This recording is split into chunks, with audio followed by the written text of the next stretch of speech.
আসসালামু আলাইকুম। আশা করি আমার যে ভ্রাতা বন্ধুরা আছে তাদেরকে অসংখ্য ধন্যবাদ যারা আমার ভিডিওটা দেখে এতটা ভালোবাসা দেখিয়েছেন। তো আজকে যেই বিষয়টা নিয়ে আমি কথা বলবো সেটা হচ্ছে আমাদের বর্তমান প্রধানমন্ত্রী জনাব তারেক রহমান। তিনি সাম্প্রতিক সময়ে খুব গুরুত্বপূর্ণ কিছু পদক্ষেপ নিয়েছেন এবং তিনি আজকের একটা কথা আমার কাছে ভালো লেগেছে। বিষয়টা হচ্ছে বর্তমান সময়ে কেউ যদি মগবাজ বা আন্দোলনের নামে নাশকতা সৃষ্টি করে তাহলে তাদের পরিণতি হবে 5ই আগস্টের মতো।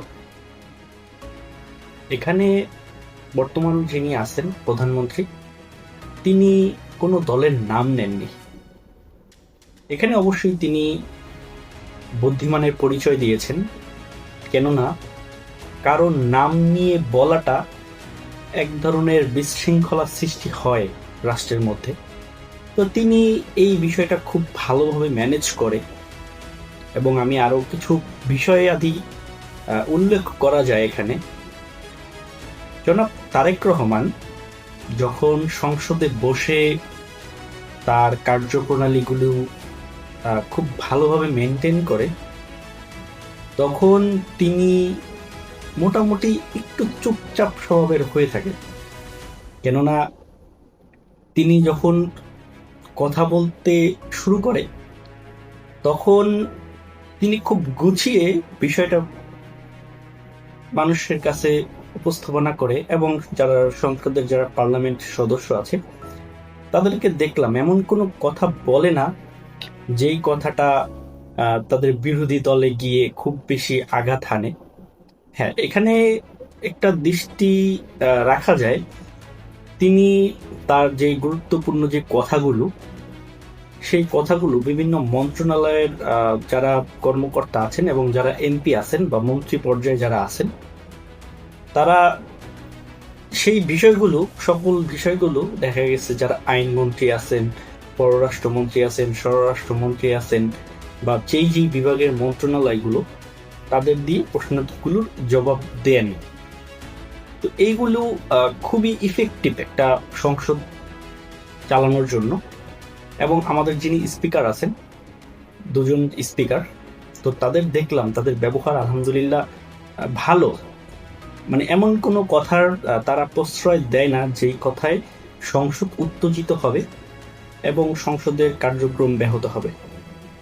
তো এই বিষয়গুলো যদি একটু খেয়াল রেখে যদি বিস্তারিত আলোচনা করি তাহলে বিরোধী দলের যত কথোপকথন আছে বা তাদের যত প্রশ্নের উত্তর আছে এই বিষয়গুলো সালাউদ্দিন আহমেদ তিনি দেওয়ার চেষ্টা করেন এবং তিনি যখনই দাঁড়ান সালাউদ্দিন সাহেব তখনই বিভিন্ন প্রশ্নের সম্মুখীন হন এবং তিনি খুব সুন্দরভাবে জিনিসগুলো ব্যক্ত করেন।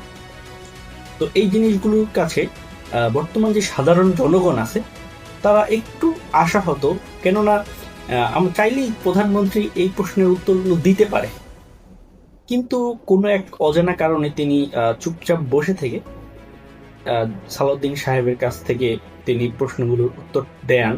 এবং আমি মনে করি এই বিষয়টাকে সাধারণ মানুষ একটু নেগেটিভ চোখে দেখে, এটা আমার চোখেও ধরা পড়েছে।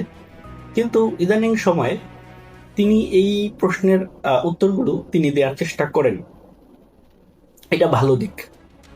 তো তারপর আরো অনেক ভালো দিক আছে যেই দিকগুলো বর্ণনা করা যায় বা বর্ণনা দেওয়ার মতো, কিন্তু আইন শৃঙ্খলা বাহিনী আরো সুগঠিত হতে হবে যাতে করে বাংলাদেশের আইন শৃঙ্খলা বাহিনীদেরকে একটা সুপরিকল্পিত ব্যবস্থায় এনে তাদেরকে আরো মনোযোগী হয়ে কাজ করতে হবে। কারণ বাংলাদেশের পুলিশ খুবই পরিশ্রমী, কেননা আমাদের বর্তমান জনসংখ্যা প্রায় 18 কোটি।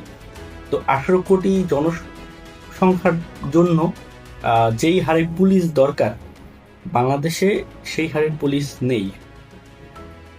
এখানে যদি একটু খেয়াল করি তাহলে দেখা যাবে বাংলাদেশের পুলিশ প্রায় 18 থেকে 19 ঘন্টা মাঠে থেকে তারা জনগণের নিরাপত্তার কাজে নিজেকে নিয়োজিত করেছে। এই তুলনায় তারা যেই বেতন পাচ্ছে তা খুবই কম আমার মনে হয়। তাই বর্তমান সংসদ এবং আমাদের যেই সংসদ কাঠামো, এই কাঠামোটাকে আরো সুপরিকল্পিতভাবে প্রণয়ন দ্বারা বাংলাদেশের জনগণের যাতে সুযোগ সুবিধা বৃদ্ধি পায়, সেই বিষয়ে আমি আশা করব আমাদের প্রধানমন্ত্রী তারেক রহমান তিনি আরো কাজ করবেন। এটা হচ্ছে একজন জনগণ হিসেবে আমার চাওয়া। তো যারা যারা আমার ভিডিওটা দেখছেন অবশ্যই লাইক, শেয়ার এবং সাবস্ক্রাইব করে পাশে থাকবেন, যাতে করে এরকম ভিডিও আপনাদেরকে আরো সামনে দিতে পারি। ধন্যবাদ সকলকে।